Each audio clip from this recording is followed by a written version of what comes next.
શું આ કામરૂ દેશમાં છે કોઈ દેવી દેવતા જે મને અહીંથી જીવતો બહાર કાઢી શકે? હું મસાણી મેલડી છું.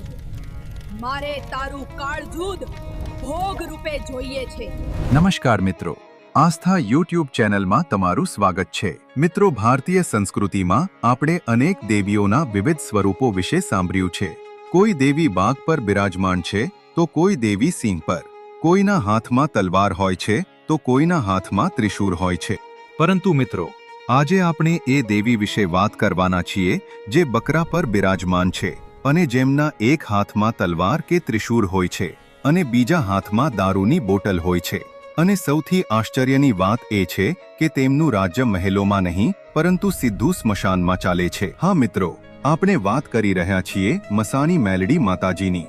આ દેવી કોઈ સામાન્ય દેવી નથી જેમના સ્વરૂપને જાણવું સહેલું નથી. તેમનું નામ સાંભળતા જ ભય અને ભક્તિ બંને એક સાથે હૃદયમાં ઉત્પન્ન થાય છે. મસાણી મેલડી માતાજીનું સ્વરૂપ એટલું ઉગ્ર અને રહસ્યમય છે કે કહેવામાં આવે છે કે મસાણી મેલડી માતાનું નામ ઉચ્ચારતા જ પાપીઓના હૈયા કાપી ઉઠે છે. ભૂત પ્રેત અને નકારાત્મક શક્તિઓ ભાગી જાય છે. મસાણી મેલડી માતાજી જેટલી ઉગ્ર છે એટલી જ તેઓ પોતાના સાચા ભક્તો માટે કરુણામય પણ છે. જે ભક્ત સંપૂર્ણ શ્રદ્ધા સાથે માતાજીને યાદ કરે છે તેના જીવનમાં માતાજી અદૃશ્ય ઢાલ બનીને રક્ષણ આપે છે, જેથી દુષ્ટ શક્તિઓ તેનો વાર પણ વાંકો કરી શકતી નથી. મિત્રો, આપણા મનમાં હંમેશા એક સવાલ ઊભો થતો રહે છે કે આ મસાણી મેલડી માતાજી કોણ છે? તેમના નામનો અર્થ શું થાય છે? તેમનું સ્વરૂપ સ્મશાન સાથે કેમ જોડાયેલું છે? અને શા માટે તેમને ઉગ્ર દેવી તરીકે ઓળખવામાં આવે છે? અને જ્યારે કોઈ પર આ દેવીની કૃપા થાય છે ત્યારે તેનું જીવન બદલાઈ જાય છે. પરંતુ જો કોઈ પર દેવીનો પ્રકોપ થાય છે અથવા તો તેમનો પ્રભાવ કે તાંત્રિક પ્રક્રિયા કોઈ વ્યક્તિ પર કરવામાં આવે છે ત્યારે એ વ્યક્તિમાં કયા સંકેતો દેખાય છે અને તે કયું દુઃખ અનુભવે છે? અને આ બધામાંથી મુક્તિ મેળવવા માટે કયા ઉપાયો કરવામાં આવે છે? આજે આપણે એ રહસ્યને સમજવાના છીએ જે ઘણીવાર ભુવા ભક્તો પણ ખુલ્લેઆમ નથી કહેતા. તો મિત્રો, મન અને આત્માને તૈયાર રાખજો, કારણ કે હવે આપણે મસાણી મેલડી માતાજીના એવા અજાણ્યા રહસ્યોને જાણવાના છીએ જે માત્ર કથા કે લોકવાર્તા નથી, પરંતુ આ તો આજના કળિયુગમાં અનુભવાયેલી સત્ય ઘટનાઓ છે જે ભક્તિના વિશ્વાસને વધુ મજબૂત બનાવે છે. મિત્રો, મસાણી મેલડી એટલે કે સ્મશાનની દેવી, જેને સ્મશાનની અધિષ્ઠાત્રી શક્તિ તરીકે ઓળખવામાં આવે છે. સ્મશાનનું નામ સાંભળતા જ આપણા મનમાં એક અજીબ ભય ઊભો થાય છે, કારણ કે સ્મશાન માત્ર એક જગ્યા નથી, પરંતુ તે એ જગ્યા છે જ્યાં શરીરનો અંત થાય છે અને રહસ્યોની શરૂઆત થાય છે. કહેવાય છે કે દુનિયામાં અનેક પ્રકારના સ્મશાન છે. ક્યાંક ગજરપિયું સ્મશાન હોય છે, ક્યાંક તેલિયું સ્મશાન હોય છે, ક્યાંક કાળિયું તો ક્યાંક ભયંકર ભૂતિયા સ્મશાન હોય છે. દરેક સ્મશાનની પોતાની એક અલગ શક્તિ અને ઉર્જા હોય છે. આ બધા સ્મશાનો પર જે દિવ્ય શક્તિનો અધિકાર માનવામાં આવે છે તે છે મસાણી મેલડી માતાજી. મસાણી મેલડી માતાજીનો પ્રભાવ ફક્ત સ્મશાન સુધી સીમિત નથી. કહેવાય છે કે આ દેવી સીધા જ માનવીના મન અને વિચાર શક્તિ સાથે જોડાયેલી છે. જ્યારે કોઈ વ્યક્તિ તેમના ક્રોધ કે કોપમાં આવી જાય છે ત્યારે તેનું મન અશાંત બની જાય છે. તેનામાં બિનજરૂરી ગુસ્સો, નકારાત્મક વિચારો અને અજીબ માનસિક પીડા શરૂ થઈ જાય છે. અને ક્યારેક તો મગજ કામ કરવું બંધ કરી દે છે. એવું લાગે છે કે જાણે કોઈ અજાણી શક્તિ અંદરથી આત્માને દબાવી રહી હોય. તંત્રશાસ્ત્રના ગ્રંથોમાં લખ્યું છે કે સ્મશાનમાં માત્ર એક કે બે નહીં, પરંતુ કુલ 256 મસાણી શક્તિઓ વસે છે. પરંતુ આ તમામ શક્તિઓમાં સર્વોપરી અને સૌથી પ્રબળ સ્વરૂપ મસાણી મેલડી માતાજીનું માનવામાં આવે છે. કહેવાય છે કે સ્મશાનમાં તેઓ સૌથી આગળ ઊભી હોય છે અને સમગ્ર સ્મશાન તેમની પાછળ ઊભું હોય છે.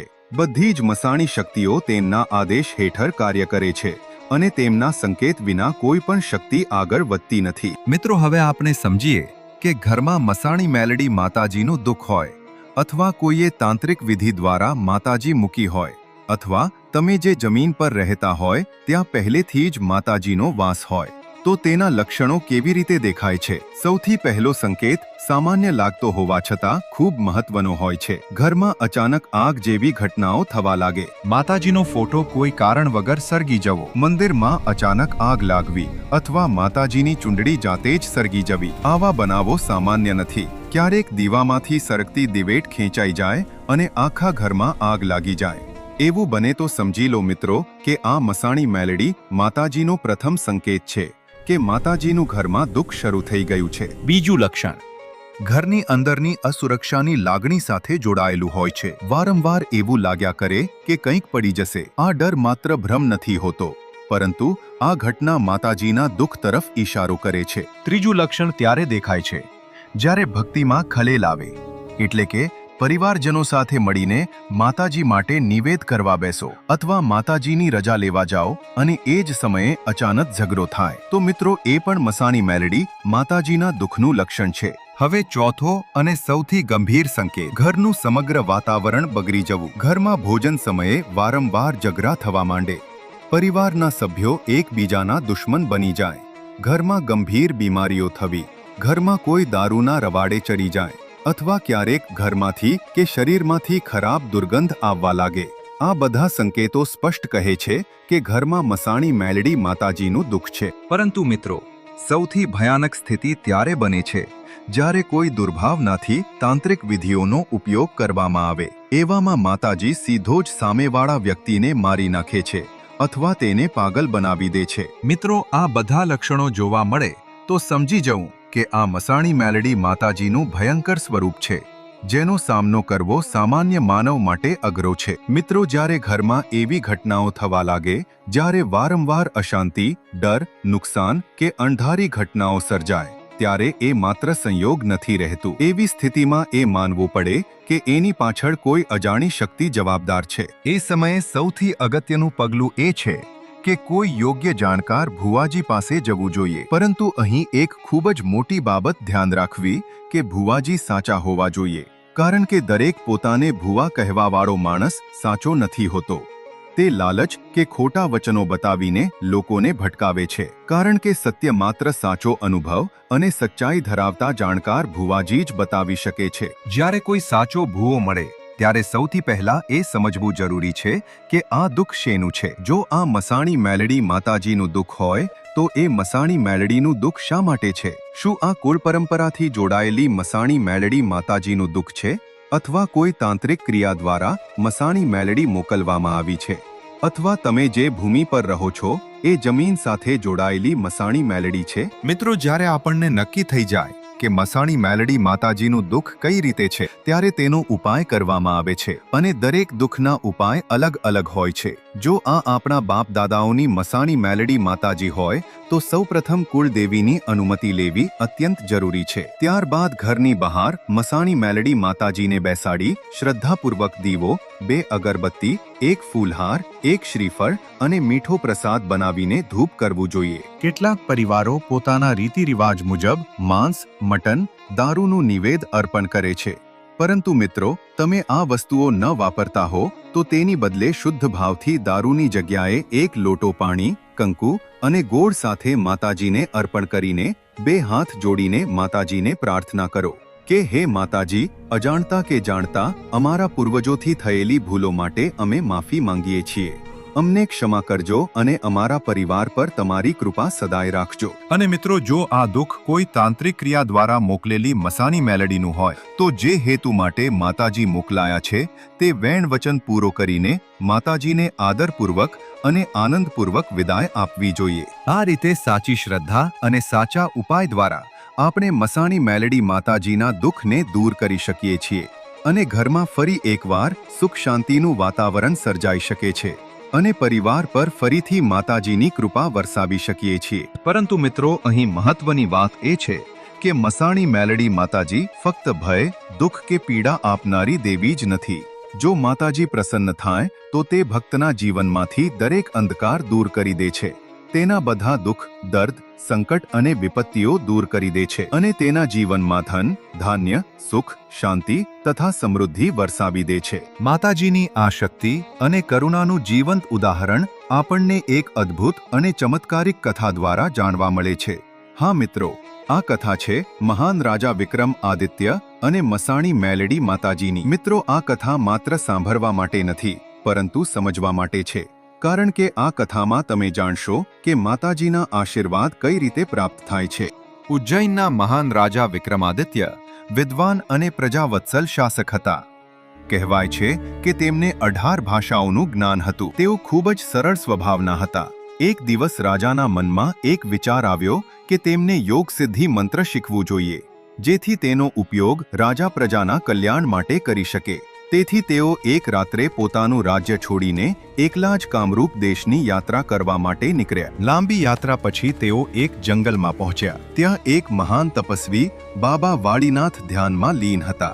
રાજા વિક્રમાદિત્ય ત્યાં પહોંચ્યા અને ઊંચા અવાજે બોલ્યા, અલખ નિરંજન! રાજાનો અવાજ સાંભળીને બાબા વાડીનાથે આંખો ખોલી અને પૂછ્યું, તમે કોણ છો અને અહીં શા માટે આવ્યા છો? રાજાએ નમ્રતાપૂર્વક કહ્યું કે હું ઉજ્જૈનનો રાજા વિક્રમાદિત્ય છું. હું યોગ સિદ્ધિ મંત્ર શીખવા આવ્યો છું. આ સાંભળીને બાબા વાડીનાથે મંત્ર શીખવાનું કારણ પૂછ્યું. રાજાએ કહ્યું, હું મારી પ્રજાના કલ્યાણ માટે આ મંત્ર શીખવા માંગુ છું.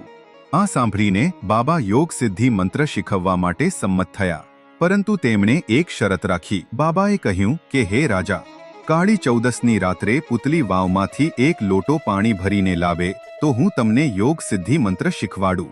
રાજા તૈયાર થઈ ગયા. ઘણા દિવસો વીતી ગયા પછી કાળી ચૌદસની રાત આવી. ત્યારે વિક્રમ રાજા શરત પૂરી કરવા માટે રાત્રે પુતલી વાવ પહોંચ્યા અને એક લોટો લઈને તે વાવના પગથિયાં ઉતરવા લાગ્યા. લગભગ 50 પગથિયાં ઉતરતાની સાથે જ વાવમાં સૂતેલ બધા જ ભૂત જાગી ગયા અને ચારે બાજુથી ભયાનક અવાજ આવવા લાગ્યો. જે સાંભળી રાજા વાવના તળિયે ઉતરી ગયા.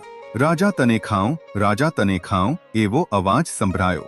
આ અગાઉ અહીં અનેક રાજા પાણી ભરવા આવેલ, પરંતુ કોઈ રાજા અહીંથી જીવતા પાછા ગયેલ નહીં. આ બધા રાજાઓને મળીને વાવની અંદર લગભગ 1200 જેટલા ભૂત રહેતા હતા.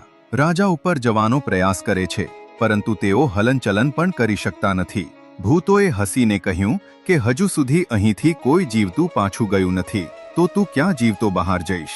રાજાને એવું લાગ્યું કે જાણે મૃત્યુ તેની સામે ઊભું છે.